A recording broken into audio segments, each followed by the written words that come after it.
Every students of class 4 आज के तुम्हारे मैथ क्लास করেছি প্রাইম ফ্যাক্টরাইজেশন। এই যে দেখো 42 কে আমরা ফ্যাক্টরাইজ করব, তাহলে কি হবে, আমরা কি করব, প্রথমে যত ছোট সংখ্যা হবে পার দিয়ে চেষ্টা করব, প্রথমে যত ছোট সংখ্যা দিয়ে আমরা ফ্যাক্টরাইজ করতে পারি। দেখো এখানে যেহেতু 42 আছে, আমরা 2 দিয়ে দিয়ে ফ্যাক্টরাইজ করতে পারি।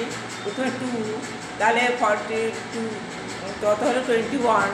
তারপরে যেহেতু 21 2 দিয়ে যায় না, সেটা তাহলে আমরা কী করলাম, 3 দিয়ে ভাগ করলাম।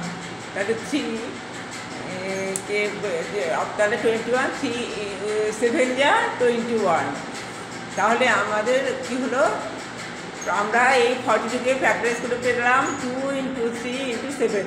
এখন দেখো এই সংখ্যাটা যদি আমরা গুণ করি, মাল্টিপ্লাই করি, তাহলে আমার কিন্তু এই 42 চলে আসবে। যদি সেই সংখ্যাটা চলে আসে, তবে আমি মনে করব যে আমরা মনে করব যে আমাদের অঙ্কটা ঠিক হয়েছে। তাহলে আমরা লিখব যে প্রাইম ফ্যাক্টরাইজেশন ইজ 2 × 3 × 7। তোমাদের হোমওয়ার্ক দেওয়া থাকলো, দেখো এক্সারসাইজ 1-এর বি, সি, ডি এবং ই, এগুলো তোমরা বাড়িতে ভালো করে পড়বে।